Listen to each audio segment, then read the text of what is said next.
Hi friends, I'm Fawn Ellerbrook, and you are listening to the final episode of What Matters Most for 2021. So for this last episode of the season, I wanted to have a more relaxed conversation about what it means to head into the new year with curiosity and a more thoughtful approach. I sat down with Josh Earls and Tim Moore, who you've heard in previous episodes, to chat about what a worldview is, how we can learn from one another even when we don't see things the same way, and how there is such a richness to be found when we get more comfortable with asking questions and less cemented in our own ways and ideas. Oh, and we start off by discussing the very serious topic of The Office and Seinfeld and other TV series we find interesting. So with that being said, sit back and enjoy this candid chat. I'll talk about how the show is much bigger today than it was when it was on network TV. That's true. It's just gone boom. Yeah. And so... It was kind of an acquired taste, especially because the first season feels a lot different than the next ones, because they were trying to emulate the British version, and then they had kind of came into their own. They talk about that too. So it's just fascinating to hear how much intentionality went into that show. Right. Well, it looks like it's just goofing off. It does. Mm-hmm. They talk about too the interesting thing too is like it was shot documentary style because it's a documentary. They talk about the lighting, single camera. They talk about the lighting. Mm-hmm. And the lighting is just like natural lighting. Mm-hmm. And Steve Carell was saying that added to the fact, because a lot of people, what they were saying is you view the people in the office like your friends, like normal people. Mm-hmm. They appear as credibly normal. And he's saying the lighting made us look normal, normal skin. You know, he said they casted people. This was Rainn Wilson. The cast were not inherently good-looking people like network TV. Yeah, they were just like, you've got Kevin, you've got Creed, you've got Rainn Wilson. There's not one person on that show you're like, wow. You know, that's like, no, they're Meredith. Meredith. Just normal people. So just really fascinating to listen to them talk. Didn't they build that like, did they build that like it was a regular office? Yes, they literally film in an office. Like, no, they built it. Okay. And they filmed in Scranton. But it was one set. It wasn't like it wasn't like fake. Yeah. You know? It was they literally built an office. And I've seen some like behind the scenes shots where they would like take out ceiling panels to get if they needed a specific lighting thing done. Because it was literally just built like a regular. Yeah. It wasn't a studio. Fascinating. I guess I need to watch The Office. You guys do. You haven't watched The Office at all? No, they can't get into it. We need to. I know. I'm sorry. I thought the same thing about Friends though. We never liked Friends until we made ourselves watch the first season. So weird. Like I feel old because like to watch that series not during its initial run feels so odd because that was such a cultural moment. That was a huge thing. But that definitely, that series has just on staying the cusp power. of that because I was probably, when did it end? 2004, I think. Yeah. Okay, so I was a freshman in high school then. So I was like, I remember watching probably just old enough to actually start appreciating it. Yeah, I was too young to hit when it started. I was a little young for that. But I remember watching it then and liking it. Yeah. But then watching it as a young adult, right, and then watching it again at this stage of life. Yes, I never liked Seinfeld. It's still not my favorite, but I'll watch episodes, and as an adult, I can appreciate some of the weird quirks of it. If you're older, my dad, that was like his fave, so I watched it like in the background at our house. But I wondered if you're older now, if you like it. I liked Seinfeld. I think you get older and you understand comedy more. You appreciate more of what they were doing. What they're doing, especially the dynamics. Well, I love George and his dynamic with his parents. It's hilarious. Of course, Jerry Stiller is one of the greatest. Who were his parents? So in the show, so Frank Costanza was played by Jerry Stiller. Okay, and then his Estelle was played by what was her name? I'll look it up. But she was hilarious. There's all kinds of there's all kinds of interviews talking about their characters and how they became what they became, and it was always supposed to be the mother was because it's all so George's character is based on what's his name, the co-writer of the show. Larry David's real life. Mm-hmm. His dad's character was supposed to be kind of meek and like subservient to the Estelle. Yeah. And they actually had a different actor play Frank in, I think, the pilot or the first few episodes, and that actor wasn't available when it got picked up, so they hired Jerry Stiller to take the character. And so he was initially playing it, because they had to re-record those scenes. So he was originally playing it like the original actor, all meek, and then he realized, if I don't do something here, they're going to write me out of this show. I'm dying. Mm-hmm. And so he just, on a whim, acted crazy back, and it, people were like, do that, and it just worked, and it was like That's the awesome. most. And then he played that same character in King of. That was King of pretty Hill- much his King, yeah. King of Queens. Carrie's dad in King Yeah. of Queens is very similar I've to not seen Frank that one either. Costanza. What? So I go for more like story. There's story. Like, well, I know there's story. I know there's like things woven in, but Yeah, there's not, well, especially in Seinfeld, there's no like week to week. Oh, no, not at all. It's all Yeah. in standalone. Yeah. And King of Queens Which could is be good, that way a too. little bit. I love the Big Bang Theory, like because I felt like it's a mix there's of a that. story. There's like a lot of story, but it's like you could Yeah. just watch one and still. Yeah. You'd like The enjoy Office. There's some storylines all the Yeah, way through. Jim and Pam. Yes, Right. yeah, that's a storyline, but in a non-traditional way. Okay. Like they were because it's not all about them, Mm-hmm. but it's about them in some way. All their major moments are not the major moments of the show, like or of the episode. Mm-hmm. Yeah. They're kind of off to the side, like something's going over here, and then and it's this brewing romance Mm-hmm. kind of thing over how Yeah. many seasons? They didn't get married to season 4, I don't think. They stretched that out. They would like, were they going to, well, the first few seasons was just about her still being with Roy and Jim being in love with her, and then it just never worked Spoiler out. alert. Oh, I'm sorry. I'm just kidding. Anyway, I watched that show when I was a kid. So The What? Office? no, oh, I thought you were talking about King. Can you hear us? Yeah, that's what. I was just wondering. Yeah. Good deal. Did you get enough? Oh, We're just going. Oh, we're just Yeah. going. Yeah. So this is our last podcast Yeah. of the year. Now, what do you guys thought about the podcast process so far? I know you've only each been in a part of one episode specifically. Were we but supposed to listen to it? You know I'm what? just joking. No, you don't have to. I don't want this to be a This forced is one thing. of 50 podcasts I have to listen to Yeah. every week. I've enjoyed, well, I just did the one. It was an interesting exercise and experience, and it's cool to listen back because you take it in so much differently than you obviously, recorded it as. But I thought it was going to sound one way, and then it was like, oh, Yeah. there's all our voices like together, and I didn't get too bored even listening to my own story. I don't know about you, Josh. When you listen to No. yourself. No, You I just listen to it over and over That's right. again. Ooh, Makes- that's a nice I would sounding guy. much rather listen to myself in a podcast than listen to myself from a message because I Yeah. view the podcast as less of a performance. I hate to say this, No, but I messages understand. that's like Yeah. a performance thing. This is just a conversation. Right. So I've enjoyed the process. I've gotten to do 2 other podcasts, Yeah. a different one, and then I got invited to do another one. Someone else in our church is a podcast. Really? You're a pro. Yes. now, man. Wow. They asked me to do the podcast, and so I thought that would be really great. But I thought I listened to quite a few podcasts, so I was number one. I thought the production quality was done really well. I thought so. Kudos to Tim, the engineer, Ellerbrook, that is, and I thought the content was good. It's a window in to things that we're dealing with in society, and so it's not inherently like church.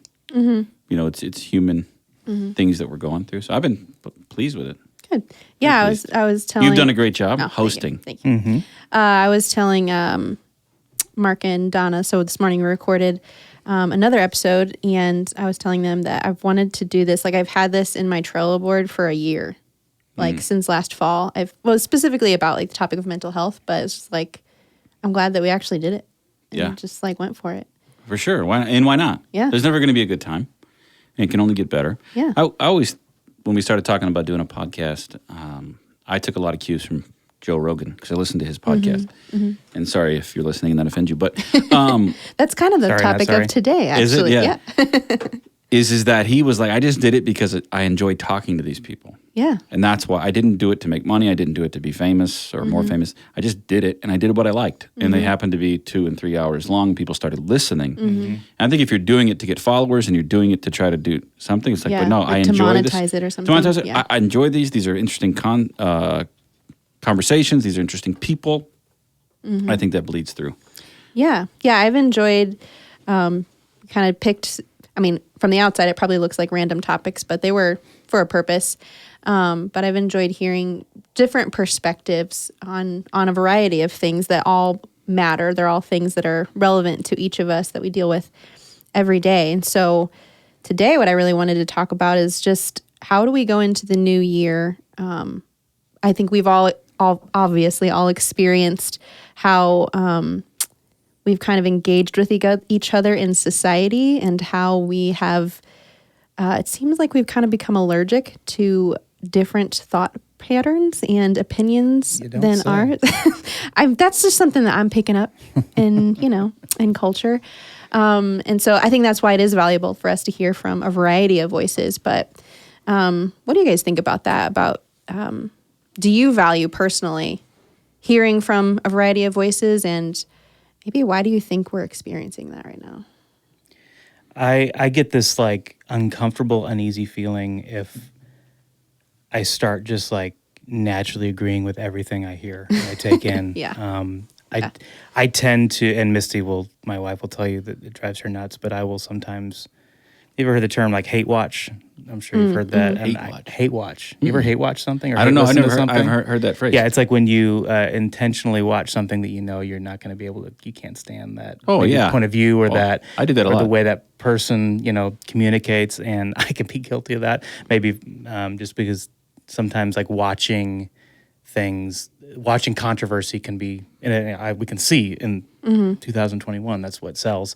So I can get into that rabbit hole a little bit, but I've never been one to consume my news or my information from one source. I always say, okay, they're saying this, now I need to see what the other side's saying, and then I'm probably going to land somewhere in the middle, maybe not on everything, but I don't feel like I can get a good grasp of what's really going on from just one source or one person or one relationship. Yeah. So you find that you're more uncomfortable if you don't have both sides. Yeah, if there's nobody disagreeing, I'm thinking we're missing something. Yeah. Like there's something Yeah. up, like I'm isolated in your thought. Right. I'm being Josh, too what do you naive. think?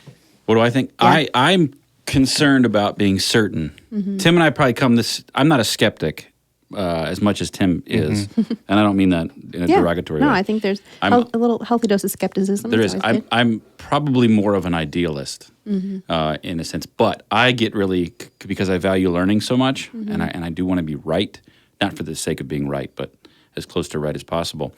So I get really concerned about certainty and people that are incredibly certain, that about their way of looking at something or their opinion. And so I'm like, if I'm uber certain, then I need to back up because being certain, for me, it leads me to be more closed-minded. I think about Paul. Paul never said, I am certain of the gospel. He said, I am convinced. He's convinced. Convinced. I think there's a difference between That's being interesting. convinced and being certain. I'm convinced and I believe, but help me with my unbelief, kind of a thing. So I know what my opinion is. And if I'm not careful, I will look for things to support my opinion. But I probably read more news opposite of what I am because I want to understand how someone thinks that way, how they arrived at their conclusion, what are they saying, Yeah. Because what are they saying about this? What is this institution, outlet, persuasion saying about this? And then like Tim, Right. let's try to hit the middle some way. Yeah. What you just said is interesting. We talk about certainty. I just thought of one of my least favorite phrases that I hear so much now from commentators is when they're trying to make a point, they'll say, well, we know that, and then they'll say the opinion. Oh, it's not, we know As if this it's- fact that's proven. Right. It's like, we know that this is what happens when such and such happens. Like, well, do we know? And do you know? And if you start with that closed-mindedness, well, you've already told me that you're not open to an actual conversation about this, that this is just more of me spouting off my position. And there's no humility in certainty. That's a good point. If I'm certain, then I cannot value your opinion, But if I'm humble, I'll be like, this is what I think, not this is what I know. Back to what you just said, for we know. Right. No, we don't know. There are very few things we know. I think. I remember Judah Smith, who's a pastor, he did this series called Things I Wish Christians Would Say. And to his point, he was talking about people saying, God said. When you throw the God card out there. And he said, what if we would just say, I think God is saying. Yeah. I think this is what the Lord spoke to me. Yeah. And that little I think is there's a lot of humility there. Because then you're not speaking on behalf of God. Like, I really sense that. And he was probably speaking to more of like a personal experience with God versus like, obviously we can, if we can agree on scripture, we can go back to that. Yeah. So God spoke in his word, but I think God is speaking to me in this way versus concerning the situation. brother, God told me this and Yeah. look out because I'm doing it. Yeah, thus saith the Lord. Exactly. When you start with thus saith the Lord, it's like, oh, geez. There's no way I can have a conversation with you. Right. Yeah. You know. Yeah. Well, especially if you don't have like the trust built up. And if someone's just like saying that to you, like, who are you? Yeah. Where do you come from? And, what does your character look like? Yeah. What do you value? You asked, why are people allergic to Well, other opinions? I propose that as what I think I'm seeing. Oh, okay. All right. Yeah. Yeah. But yeah, why do you think? Because from my observation, I don't want to say that we know, but from my observation, it looks like, and even probably in some of myself too, can be difficult for a lot of people, and I think we're seeing that in how people are responding to current events. We've become so committed to what our one worldview and our one way of thinking that it's really difficult and can feel like angering or frustrating to even have conversation with somebody who thinks differently than you, or even be open to a different perspective. Why do you think that is? Me or Tim? Or both of us? I think either that way. we talk about this a lot, and Josh, you talk about this in your sermons. So much can be traced back to social media and the fact that we are being fed our own opinions back to us. Algorithms. The algorithms are feeding us the same sources that agree with us, because again, they know we're going to keep. Most people are not doing what you and I do. I think naturally, Josh, is that they are more comfortable watching a source or ingesting something that feels comfortable, they agree with, and so that's just a perpetual cycle, and it's going back. And so why are they allergic? Because they're not exposed to it. Anytime you're not, exposed to something, you build up like your body doesn't know how to react, your brain doesn't know how to process. It's just that feels so wrong, or like an assault when we've lost this ability, and you've said this too, to critically think. Yeah. I think, the echo chamber of social media. And then one thing that gave me further insight into that is the book, The Coddling of the American Mind, written by Jonathan Haidt, and then another guy, I can't remember his name. One with a G, right? Yeah, Greg, maybe, or... Sure, I can't remember. Jeff? I listened to a podcast with them. Yeah, I can't remember his name. About the book. Excellent book, but their point is that if something... We're not exposing children and people to ideas that are different or that challenge, because if it's against what you believe, then it could hurt you. There's a belief that if it doesn't hurt you, that which doesn't kill you only makes you stronger. The belief in society now, that which doesn't kill you makes you weaker. So we're going to avoid that at all costs. Yeah, that's what I was thinking. It feels safer. It is safer to just expose yourself to what you know, because it's like, well, what if that is wrong? Right. Even though I may be wrong to a degree, at least I know my wrongness, It's a known wrong. but I don't know the other one. I think too. I've been having this thought as of late. So this is kind of a working theory. I feel like our brains are wired for story. We need narrative to make sense of the world. Jesus taught almost exclusively in narrative. Now he was dealing with a culture that had that baked in. They had oral history, narrative history. And so the powers that be, whatever, media, social media, are creating narratives around things. And we are drifting. When we find a narrative that helps us explain what we think helps us explain what we're going through, we attach ourselves to the narrative. The truth becomes less important because I've just made sense of what's going on. The last 2 years have exposed that. Nobody really knows, Right. To the degree of these things. So then that's where conspiracy theory rises, because conspiracy provides a story. It provides a narrative, and I root myself in a narrative to help me make sense of the world around me. Now, my narrative can be different than your narrative, and there's no space anymore for competing narratives. So no, I know because I read an article, because I heard an anecdotal story. Somebody on TikTok said this happened. Therefore, it feeds my bias. It reinforces my narrative. It feels real. Yeah. Reinforces my narrative. And so I was even thinking about when I preach, how can I maybe speak in more of a narrative way? Not to say let's take the truth and push it aside, but how do we help people root themselves inside of God's story and God's narrative? The majority of Scripture is narrative.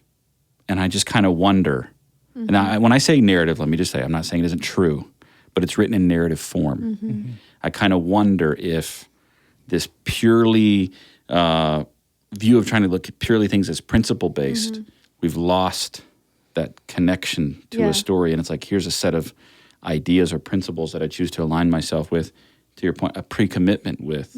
And okay, I have a pre-commitment. Now I gotta write a story to where everything fits into there, and these things are going to be the lens through which I see everything else. Yeah. I don't know if that makes sense. Yeah, no, it's kind of a jumbled theory that I'm No, I mean, I think we're really seeing like subjective truth. There's not really objective truth, and absolute truth have become less and less palatable in our current day. When you're talking about story, it made me think of the Jewish proverb. I can't remember it word for word, but it's like truth came knocking on the door this way and they turned him away. And truth came this way and they turned him away. But then she came dressed in story and they, welcomed her in. And I think that it brings out the humanity in each other. Like when we can start, especially when you tell a story, like it's like, oh, I've experienced something like that. So maybe we don't agree on this principle, but I can relate to you and we can actually have a conversation of like, you think this way and I think this way, but that doesn't mean that you are out to get me or harm me or destroy me or in some way. Yeah. I was looking the other day, one of the effects of reading fiction, like what are the benefits? Because, if we get hyper efficient, we're like, I don't have time to read fiction. Oh, I love reading fiction so much more than other books. One of the benefits is people who read fiction on a more consistent basis have higher levels of empathy.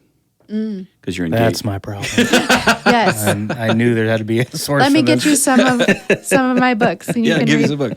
Because you are feeling what a character is feeling. You're dealing with a protagonist and an antagonist. And you're saying, I can. In order to get the most out of the story, you have to empathize with the character. Yeah. We do that when we watch TV. The problem is, if all of our stories are coming to us via movie or TV, they're doing the thinking for us. Right. They're painting the picture. They're painting the picture. When you read fiction, you have to paint that picture. Right.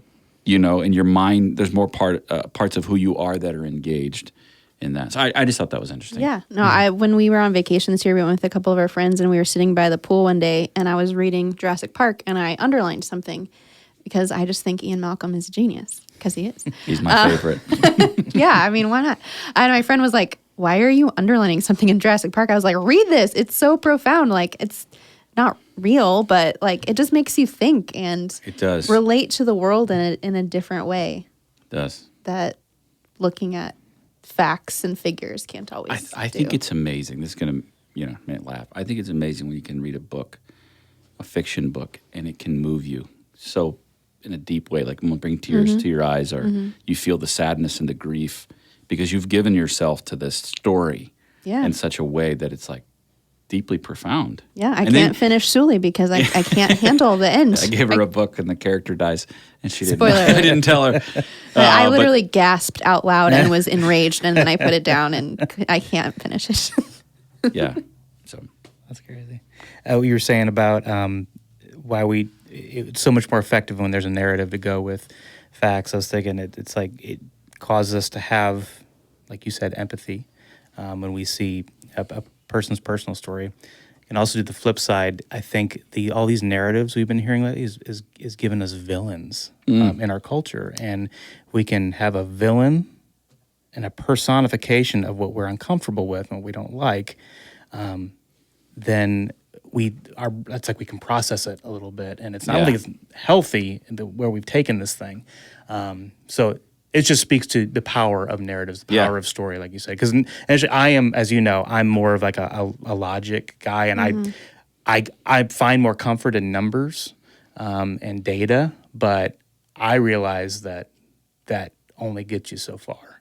Yeah. And even in my own life, and when you start putting those data along with what a story someone's trying to tell me, then that kind of brings me back to why I'm always trying to find multiple sources, because I'm like, what story are you trying to tell me? Yeah. Versus how do I extract? And I'm doing almost reverse engineering. You've taken data and created a story and a narrative to tell me, and I get one story from here, one story from here.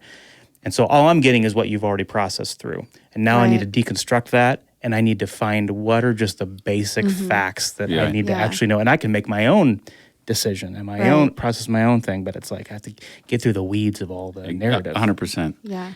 I think the power of story, especially when truth has no longer become a priority or held with such, what's the word I'm looking for? Prestige, value, Regard. regard. Esteem, Esteem.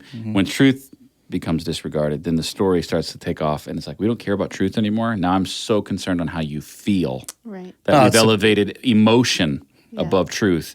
And like a few of these stories that came in the news where the media made a decision on the veracity of the story before the facts came out. And then it goes to court and the facts are entirely different than the assumption or what they arrived at before. And you're like, holy cow, what do we do? And I heard Denzel Washington say, the media is no longer concerned about being right. They're concerned about being first. Yeah, Right. I think we've definitely seen that. That's concerning to me with even like influencers, like influencers on like, social media. I mean, I use that term loosely. It feels silly to me, but #influencers. it is unfortunately true in some cases. But there are so many people who within hours or even a day of something happening, they're commenting on it, telling you what they think and what they feel. And it's like whether or not the situation was wrong or bad, we don't know the details. Right. And unless you were physically there, you can't know. And while you may end up at the same conclusion, perhaps, but maybe you don't get it all right. And now you are sharing that with all of these people who have kind of sometimes really put all of their trust in you and what you think. It made me think of in college, I took this critical thinking class. Well, I had to.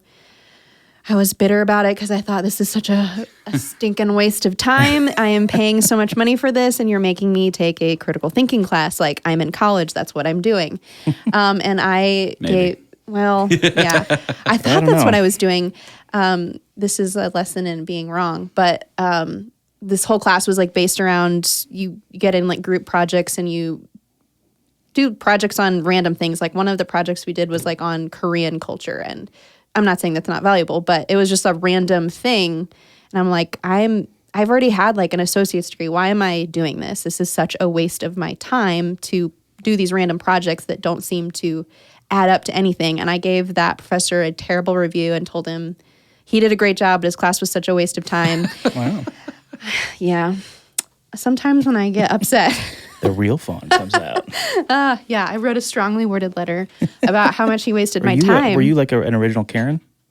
No. No, okay, I don't want to be. And you base that on your short-sightedness. Of Exactly. moment, That's my point. Like when I think back, like, no, that class was really to teach us how to think through whatever topic was at hand more deeply than just like, oh, I think this is a waste of time. Like if I would have stopped to think like, oh, I'm learning how to work with other people that I have no clue about. Like I've never met them before. If I would have stopped to think there's a lot I could learn from whatever subject I'm supposed to be reporting on, I could have probably enjoyed the class a lot more and just thought, or instead of just thinking this is a waste of my time. And I wonder how much we could change our perspective and change our experience if we just allowed ourselves to be open. Like, I could learn something from this, even though I may still at the end not agree or still see it my way, whatever. At least I had the opportunity to learn. Yeah. That's good. Yeah. Well, what do you guys think with that in mind?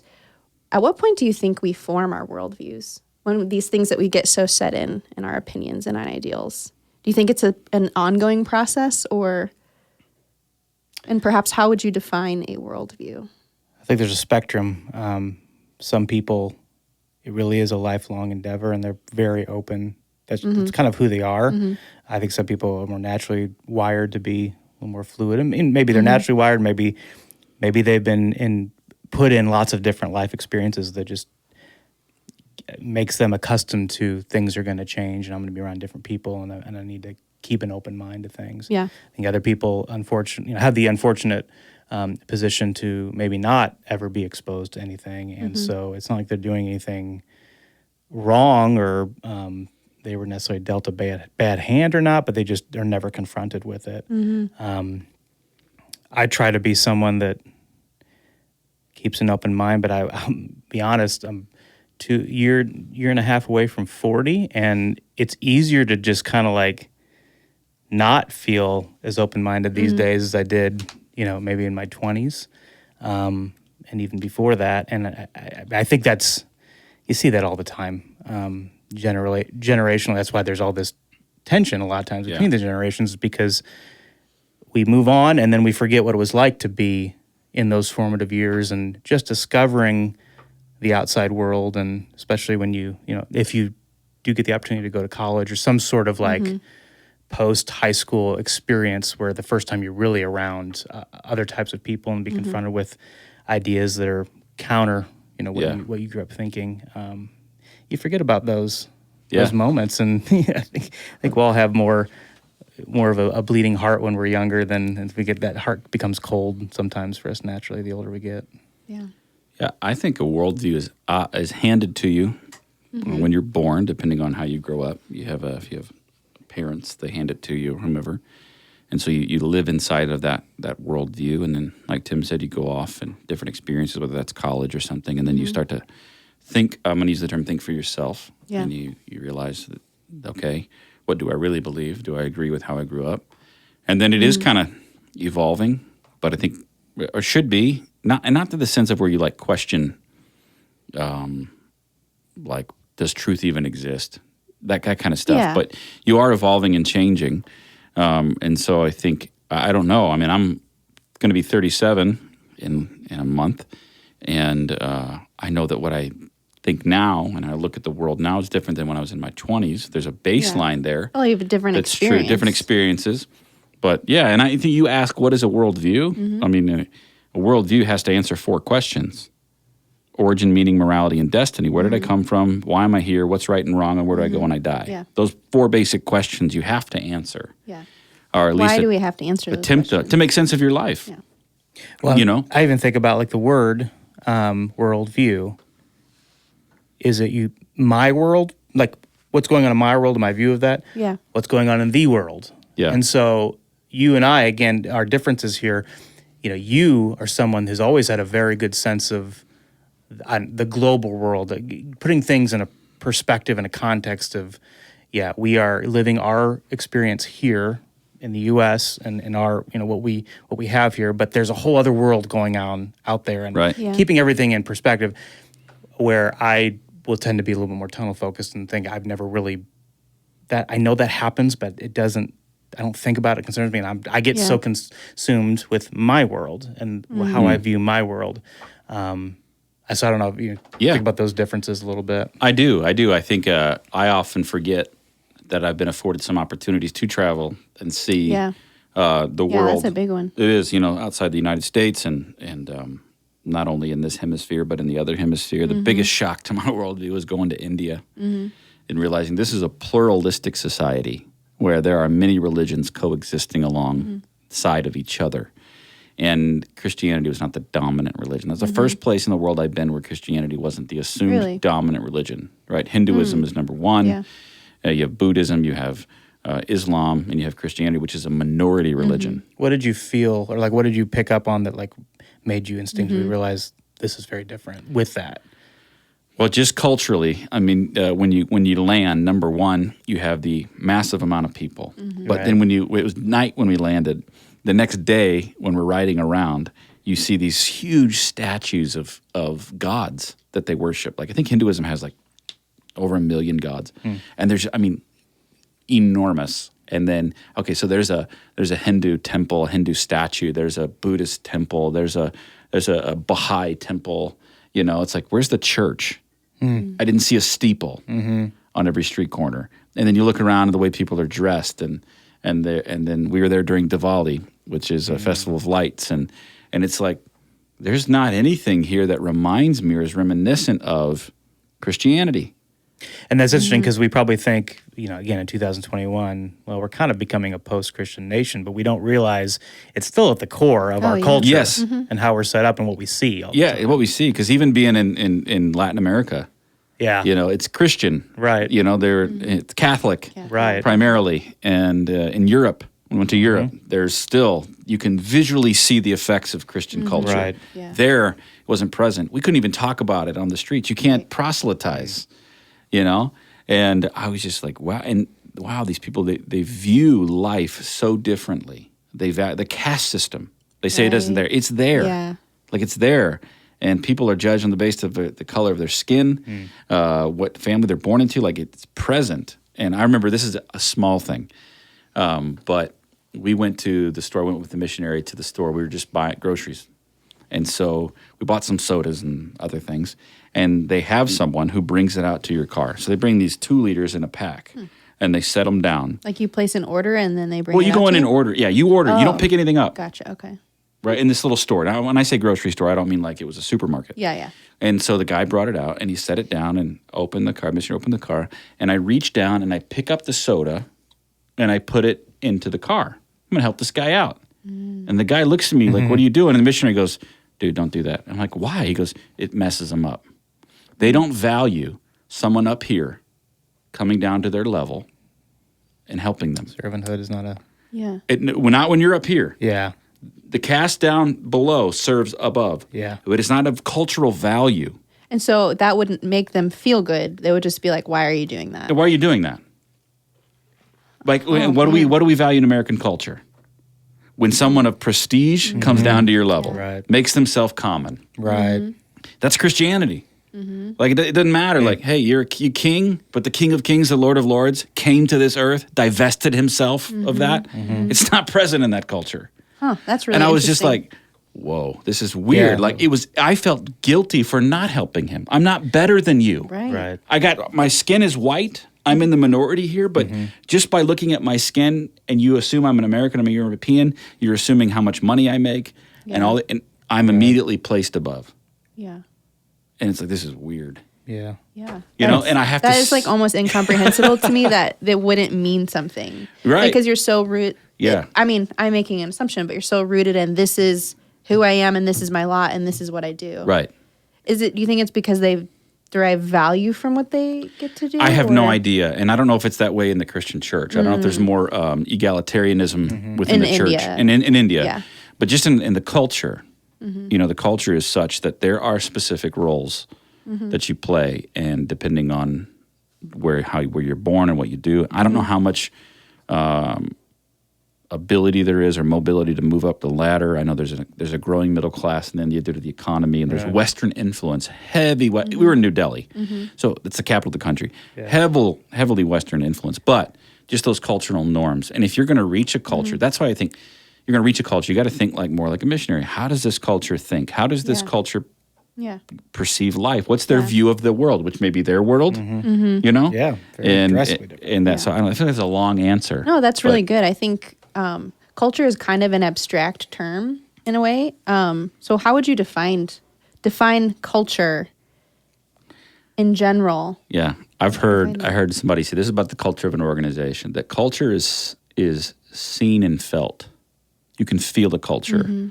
Now, when you go to another country, you see the aspects of their culture, the colors they use, their architecture, their food. All of that is culture. That's stuff that's easily discerned, right? It's the cultural nuance. How do they interact with one another? Who defers to who or whom?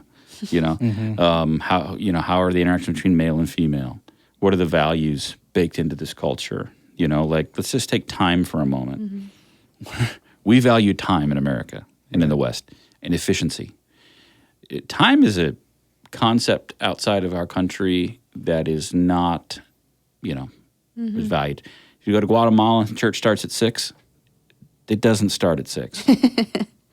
Like if you're there, like when we go, say, hey guys, we're on a mission trip. We're here. We're starting at 6.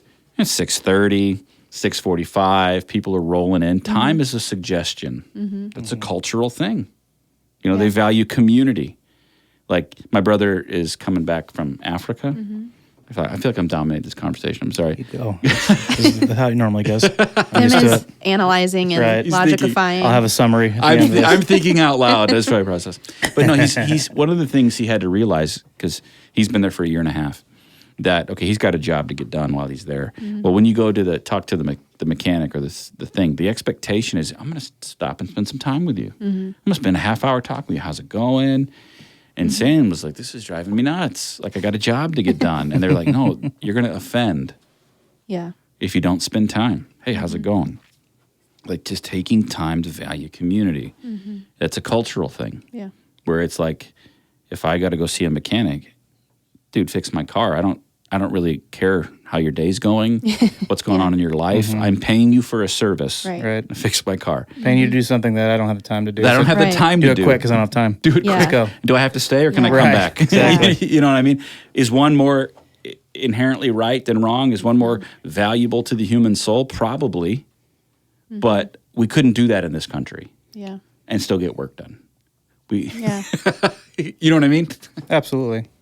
Yeah, I think I'll say it in a real simple way that just came to me. I don't know if this is helpful or not, but like you asked, what is culture? Culture would be like how you codify the human experience in any given group of people. Yeah. That's a way better explanation than I No, did. no, I love that. well, this is what this is the difference I'm between you and I, right I'm here. stealing it. And in fact, while we were talking, I looked up codify to make sure I was using it right.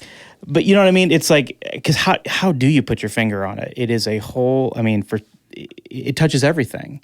And then that makes me think about the idea of, we talk a lot about creating culture. And I want to, if you're starting a company, or you're starting a business or an organization, you want to create a culture. And that's true, but it's not 100% up to you, right? It's like the culture emerges out of lots of different trials and errors, experiences, and then the people that are assembled make up that culture. So you can have a Steve Jobs CEO, and you can be sure that Apple is going to reflect a lot of his core values, but it's not singularly his experience. It's everything else that that comes together to create the ethos of that, what they wanted to accomplish. I think that's part of the beauty of being a human being, is experiencing, and Josh, again, you can speak to this, being other places, the beauty of the diversity of culture and how much, and you say this a lot, like, I'm thankful when I come home and I get to sleep in my comfortable bed and the sensories are back, kind of recalibrated back to normal, but I think it makes you appreciate even more seeing other things and realizing it's a big world out there. And Huge world. We're one part in it. But I would say also you're mentioning it, like the fact that in India, China, other Asian countries, Western influence is really taking hold, and they're becoming more. It's kind of like a hybrid between our experience here and their traditions. But again, we think about. You hear a lot that we have so much more progress to make, and yes, that's always going to be true. We're always going to be progressing as a society and culture, but we naturally, we're kind of out front in a lot of this stuff here on this side of the globe. So realize that there's been a lot done, and look at the change in the last 100 years. There's never been a 100-year period in the world, in the history of the world. Right. There's been more progress, man. People. I was even thinking, starting this podcast, talking about podcasts. Who would have? My grandfather would have been like, "You can make money off this. This is like, who would want to listen to hours of conversations? Like, only Not this one, but other ones. Eventually, we'll get there. But you know what I mean? That a Joe Rogan can become the most listened to person that didn't intend. Right. He To just try to wanted be to an have influencer, conversations. it was just conversations that was meaningful to him, like you said, and there's a market for that. That's Well, and speaking too, like in the last 100 years, not just the monetary progress, but human rights progress. Yes. That people have women's rights. They're more, those things have increased. There's still Yeah, room still work to much be work to done. do, but- We have to recognize that progress. We have to recognize the progress, even how many people have been lifted out of poverty, how many people are not getting diseases, how many people have more access to clean drinking water, access to information. That now in a little village in India where someone's illiterate, they can get a hold of the world and they can read and they can be exposed to things.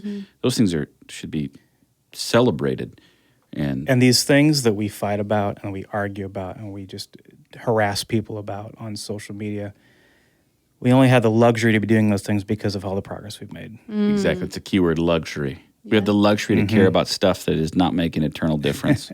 Yeah. And it's For some of those things, some of the things do, but it's legitimate, but Yeah. I'm just thinking, just recognize that, we're in a fortunate position to be able to be hashing some of this stuff out. for sure. Yeah. You know what I mean? Like we don't have to worry about certain things happening. And for most of us, not everybody, but where our next meal is coming from, or do I have, Right. shelter. You know, it is a blessing to look back with that perspective. Like, okay, maybe I can dial down it. Then I can feel passionate, but I can dial down my extremist views a little bit. Yeah. when I Or put even in just that context. Yeah, noticing like taking a moment to be grateful for some of those things. And I think that can even make you more open to seeing things in a different light or open to different ideals because you know you're good. Like you've got what you need, or you've seen the progress that's been made. So it's not trying to like survive. Like I just got to take care of my world and do my thing. I think that can help make you more open.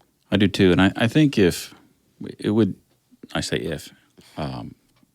kind of asked a little bit ago, how can we think more clearly to some degree? You know what I mean? Or what the process is. And I think that taking opportunity to separate yourself from the noise of the incessant inundation of information. Right. I've mentioned this before. I got off Facebook because it was starting to affect the way that I felt about the people that I'm leading here. And so that was a benefit, to remove myself from all of that. Also, too, this may be kind of small, but when I look up the news on Google News, I signed out of my profile. And I never look at the For You tab. I only look at the top stories. Yeah. What I've noticed is it'll be like CNN, MSNBC, Fox News, Daily Wire. Like there's a mix of stories. And then there's always stories underneath there by different outlets. So you can read the different, So you checked out of the feedback loop. So you I checked out of the feedback loop. Yeah. Right. And to say, okay, I'm just going to sit back and what do I think about what I think about what's going on? Yeah.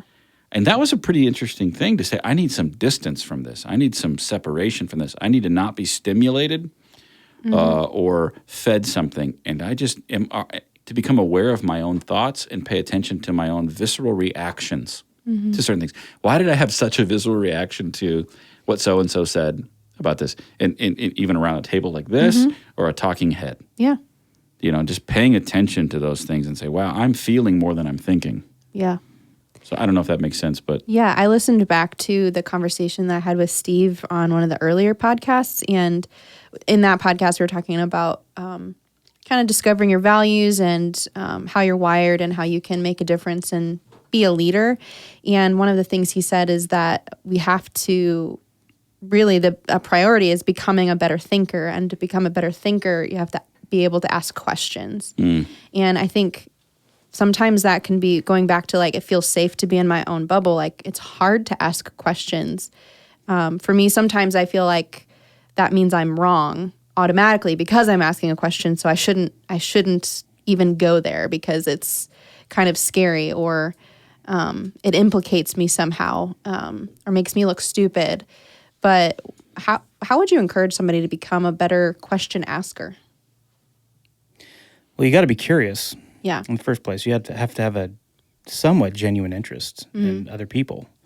I mean, it sounds like simple, but yeah, that's a struggle. Well, I mean, not really in today's society. Social media is all about the selfie and how many likes I can get. Influencers. Not that I'm fantastic at this, but I tried. I'm more comfortable asking questions than sometimes answering them, especially in a new relationship when I don't know the person and I don't know where they're at with things. I'll ask a lot of questions. I get nervous when people never ask questions. It's like when they're always just telling you something. I'm like, what's going on here? Yeah. Kind of goes back to that humility that you mentioned. Yeah,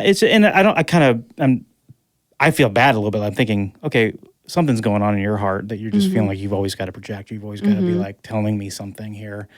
And where is that curiosity? Where's the openness? To kind of go back to what we were talking about earlier.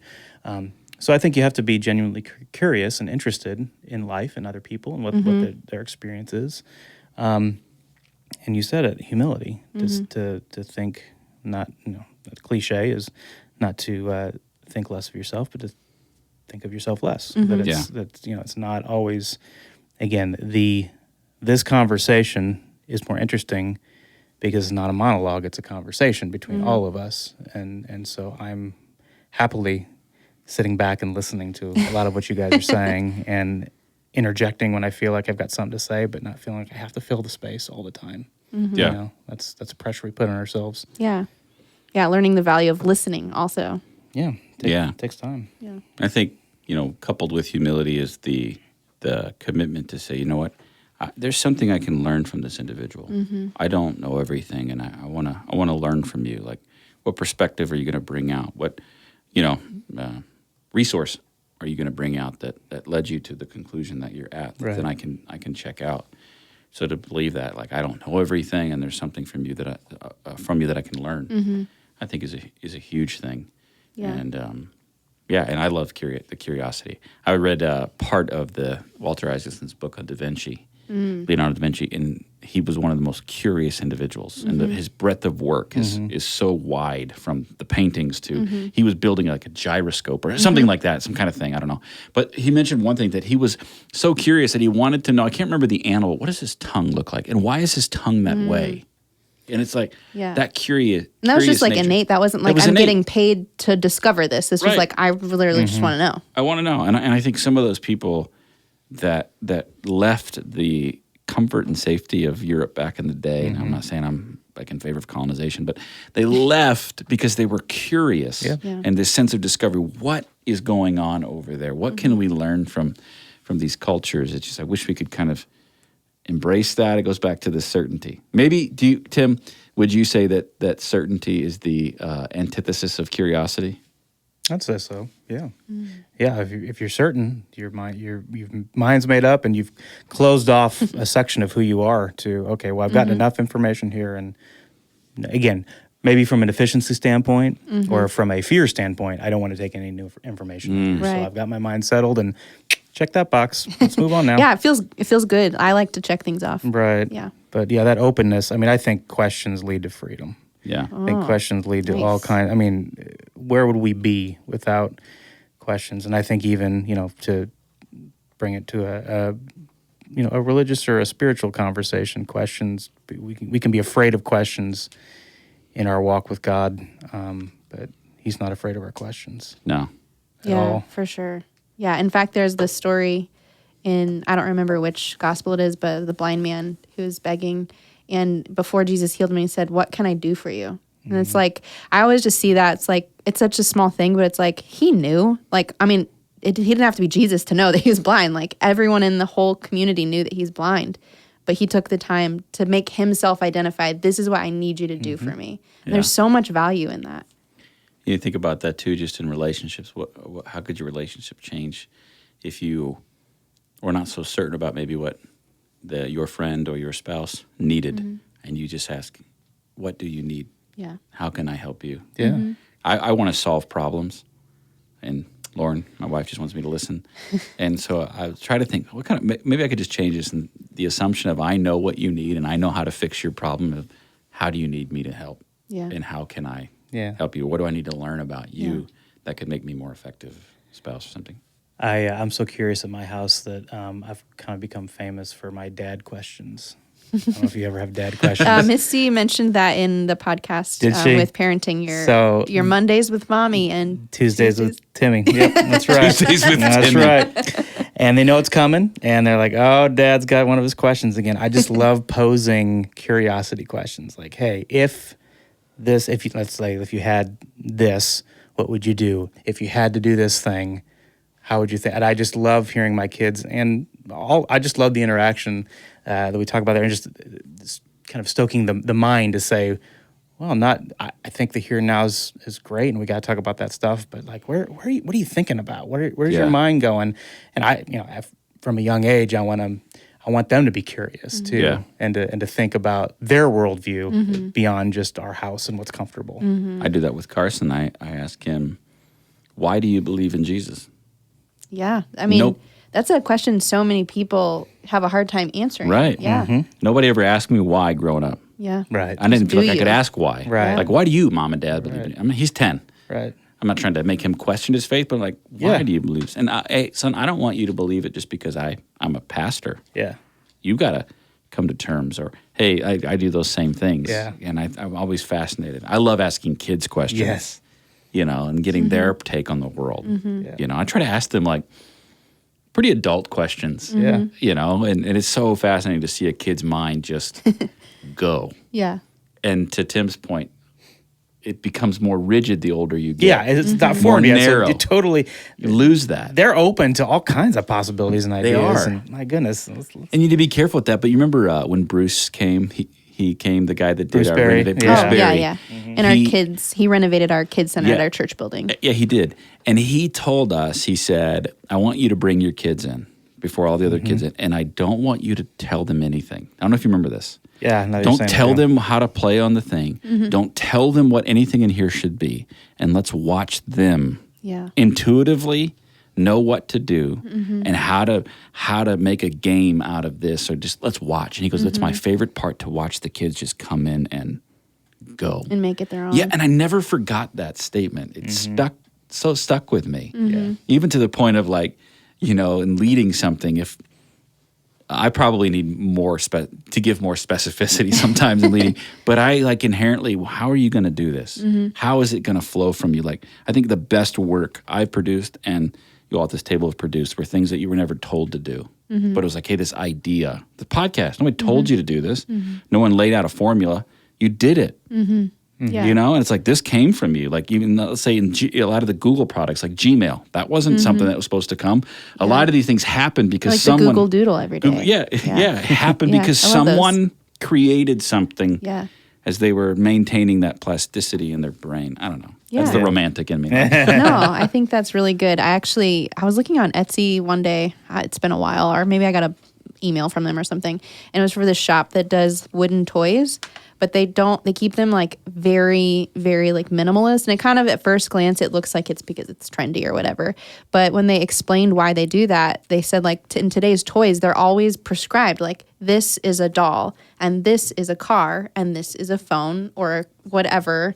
But this block of wood can be a car, it can be a doll, it can be a phone, it could be a tree outside, it can be whatever the kid wants it to be. Yeah. And I loved that like think that forethought of like the value of imagination and the value of thinking for yourself and creating your own stories and your own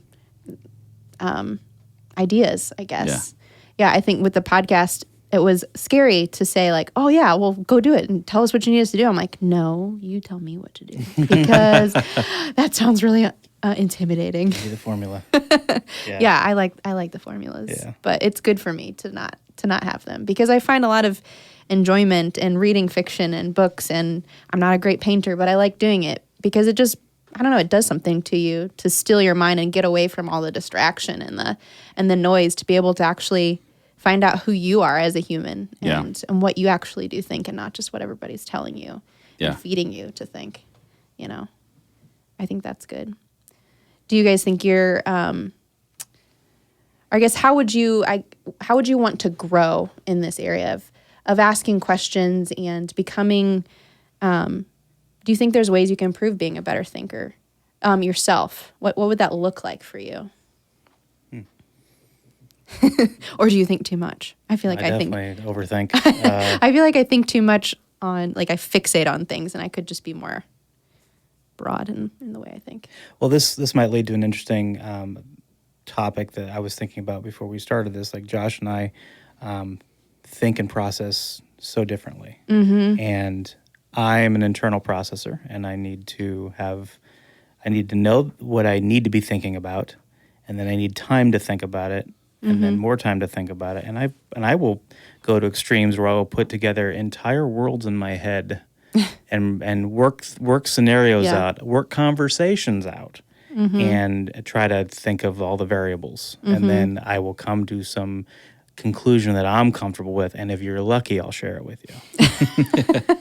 Now, Josh, on the other hand, we want to explain how you externally process. Oh yeah, I'll think out loud and I'll throw things against the wall. Say if we were going to debate something like, and just this and this, and throwing it out there, and I'm listening to myself say it, because if I don't hear myself say it, it's like a jambalaya, and I can begin to, look at it a bit more objectively, and then hear you all talk about it, and it may sound like I'm not open to it, right? But the more you push back and say, I think this and I think this, I'm listening, because if you won't push back on it, then it makes me think that, number one, you don't care about what you're saying, or maybe I am right. But you push back on it. I'm like, oh, okay. Yeah. And that was an Okay. adjustment because when we first started working together, again, processing the way I process. Well, if you're saying it, that must be what you want to do. Yeah, we're going to And do that. so- I'm going to start finding solutions for Okay, that. well, I guess that's what we. Oh yeah, if I say something and you push back immediately, okay, that's dead. Yeah. And didn't realize that was just part of the whole process you have to go through. And I didn't don't- realize it either. I didn't know. It's so foreign to me. I mean, Yeah. and just like Yeah. my process would probably be like suffocating for you to think about having to keep it all inside before Yeah. you let it out. Yeah, because I'm much more comfortable and I don't know if the word adept is right, to figuring things out in real time. Yeah. And then saying, oh, we need to build a process and a structure around this. Right. I don't know how, I literally don't know how to start there. If you say build a structure, I'm like, I don't know how to do that, but I know how to get it started. And I know how to, and I'm okay with not having all the answers and Yeah. taking a step and let's go there. Yeah. And then recognizing someone like Tim, hey, can you come into this and build a structure? Because if you don't, this isn't going to last. Right. And I'm going to move on to the next thing before it's finished. Right. Which could be an inherent, strain. But it's like that ability, recognizing the contributions of others, and realizing, hey, I don't have that gift set. I don't think that way. Right. So how do I stretch myself? I have to think. I have to spend more time thinking that way. Did it ever offend you, either one of you? Like, did you ever get offended? I'll say yes. At the way that the person processes. Yeah, I think that's a sure. pretty common thing. Like, Yeah. for me, when someone asks a question of me, it's something I'm really learning. Like, I'm like, you're telling me I'm wrong and I'm bad. Well, I can get Like- real judgy. I can say, Yeah. well, you didn't think deeply enough about Yeah. this. You're violating a value for me by just seeming so flip about it or so like, oh, well, I've already moved on to the next thing. Like, Yeah. what? I put a lot of time and emotional energy in what I did. You didn't realize it because I was doing it all inside my head. Yeah. Yeah. But yeah, I can totally get that way. And I have to stretch myself to be a better thinker. And I'm even finding this out at home after 16 years of marriage that I need to let things out sooner than I am. Yeah.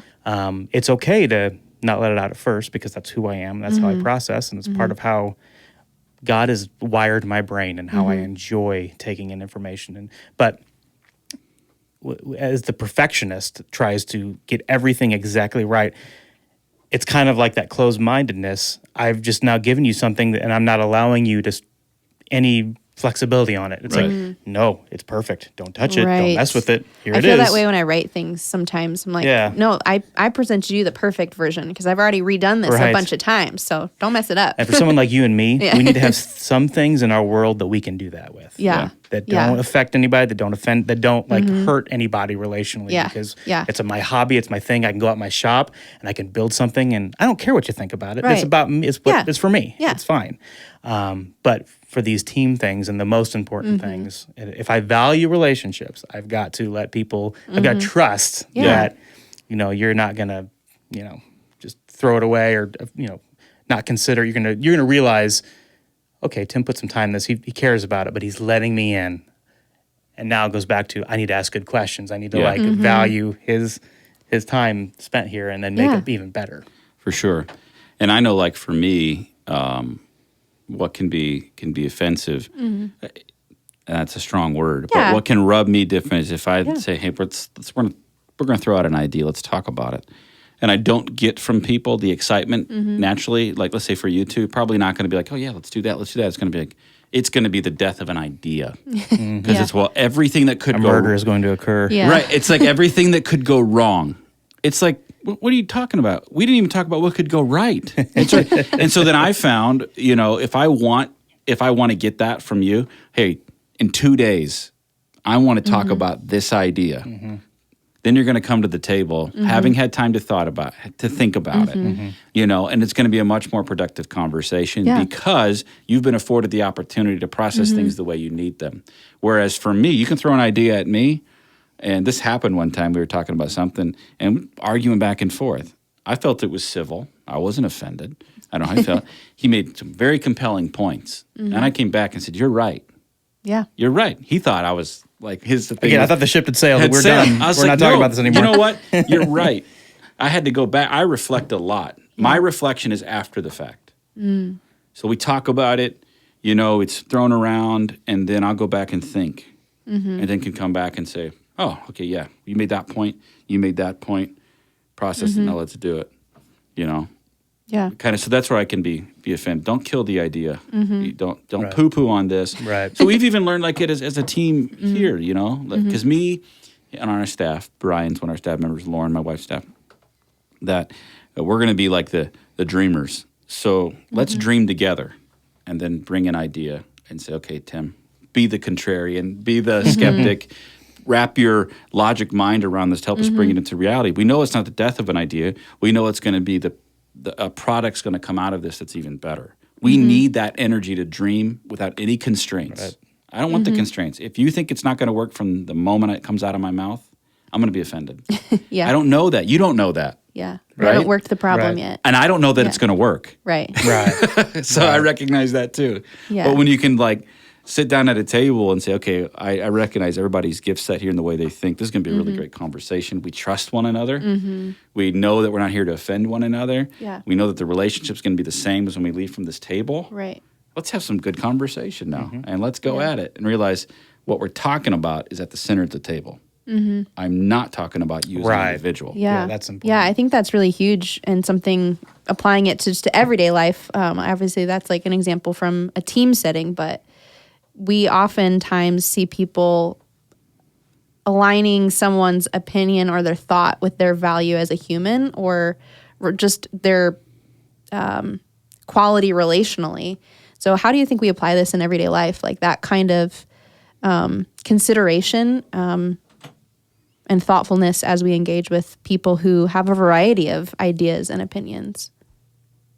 Well, I think it's what Josh just said. You have to separate the issue from the person. Yeah. And not conflate the two. And thinking that, well, maybe that person is your issue, depending on the person you're talking about. But most of the time, you're offended. You're offended at an issue or again a value conflict. But do you love the person? Do you like the person you're talking to? Do you want to continue to have a good relationship with that person? Then you have to see them as a human being that's just bringing their perspective to it. Yeah.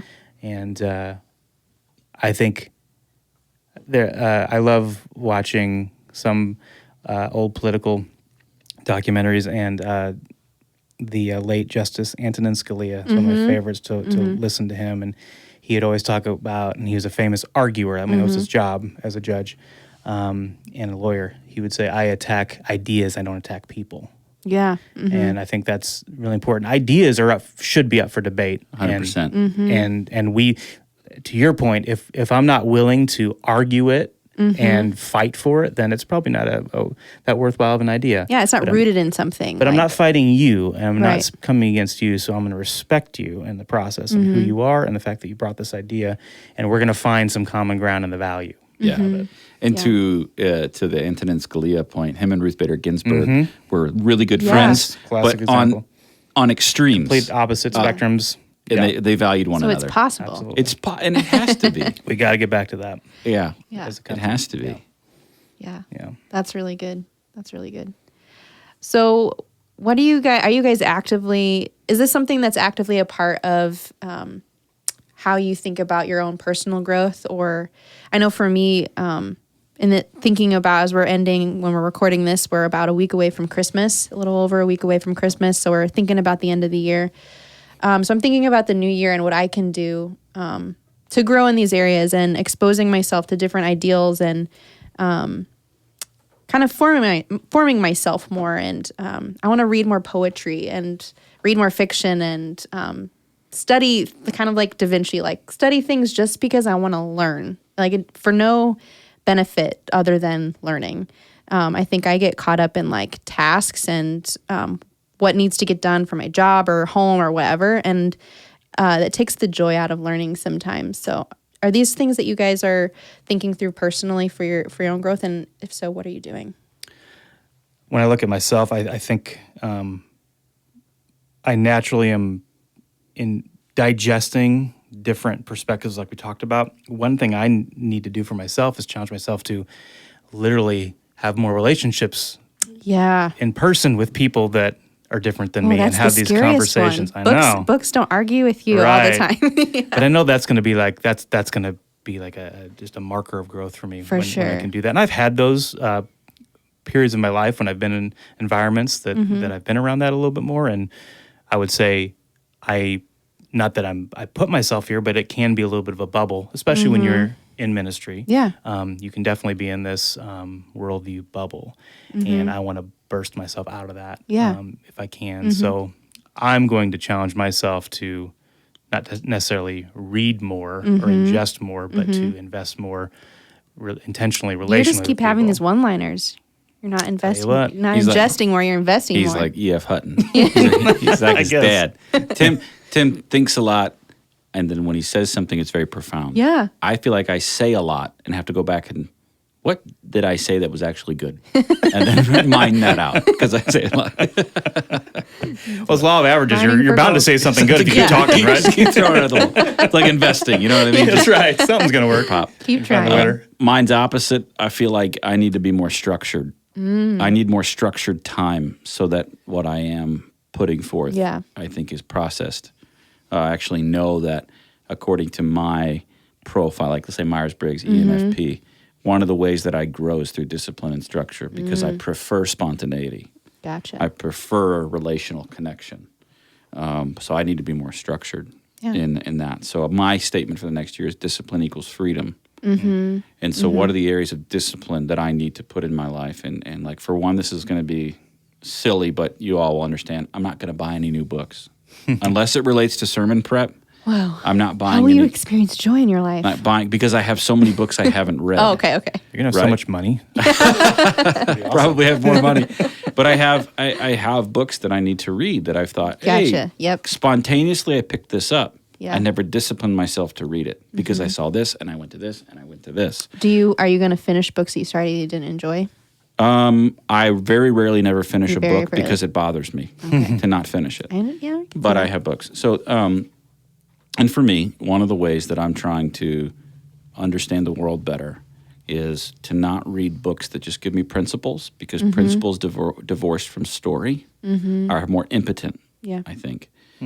So I have stories of biographies and things of these are real people who are in their context making decisions. You see their worldview, and it helps you understand how a principle is played out in the context of a story, which I think, back to my original theory, that teaches me how to live in a way. Because if I just have the truth, let's say in a Christian sense, the truth of God divorced from the grace of God, I get pretty harsh. When I have the grace of God divorced from the truth of God, I get pretty, I have much more liberty in areas that I shouldn't. But the confluence of grace and truth together are a great set of boundaries and structure, that keep you going. Right. So that's kind of, for me, I need more discipline and structure, and because I will just go talk to people because I need that, and the discipline will get lost in it. Yeah. You know? I woke up on Monday before I went to the gym. I did not want to go, and I really need to get back into it. And the thought that popped in my head was, your discipline will become your delight. I think Craig Rochelle says that a lot. Like, your discipline I had will a become mentor your share delight. that with me. Yeah, that's really good. Well, I hope that this conversation was enjoyable for you guys and encouraging for people. Just that we're all human, and there's so much more that can connect us than divide us if we just take time to think and to ask questions and to be open to each other. So any final words of encouragement for someone as they're engaging culture in their everyday life, or sitting down with family members and at the holidays, or I guess it'll be over by the time people listen, but for the future, they'll have a year to prepare after they listen to this podcast. I don't know how encouraging this will be, but if you're uncomfortable, you're probably right where you need to be. Oh, So gosh, if- Tim. That's Whatever- good. That makes me uncomfortable. So if you're feeling uncomfortable about what's Embrace- coming up with the embrace holidays, discomfort. or Yeah. about your, Yeah. like my goal makes me uncomfortable. The fact that I'd have to actually Oh, yeah. reach out to people and try to intentionally, invest in that relationship. So that's probably where I need to be. That's really good. really good. I would say entering these environments with people is if you can value the person over whatever pre-committed idea you have or assumption based on what you think they believe as it relates to their social media posts or anything, like, hey, you're a human being and I love you and I'm genuinely curious about you.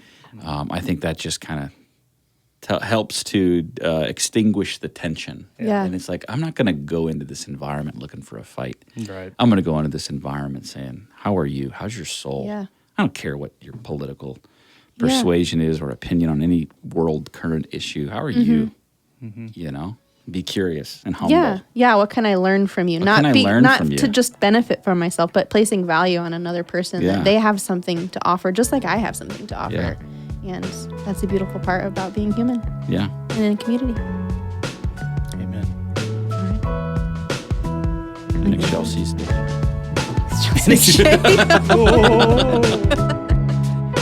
I am so reminded of the power of conversation, that we're all just human and that God is writing a unique story in each of our lives that is this beautiful picture of his redemption and grace. And the cool thing is we get to encourage one another and cheer each other on as we walk this crazy journey called life. So I want to pose this question for you as we wrap up the year. Throughout this series, we've heard from a variety of people with a variety of backgrounds on a variety of topics. So in the new year, how can you become a more intentional thinker and more intentional about learning?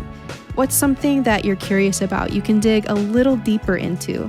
Or what's one area you can take a real step to grow in? Whatever that looks like for you, make the commitment to start. As Tim and Josh both said, questions or staying curious and discipline can both lead to freedom. Well, that is it for today and for 2021. I can't believe it. Thank you so much for being a part of this new adventure. This has been such a fun journey as we explored a new way to connect and discuss topics that matter to each of us in our everyday lives. Please send us your thoughts and your feedback to podcast@faithcommunity.co, as it'll be so helpful as we plan for what's next. In the meantime, here's to the new year and continuing to discover what matters most.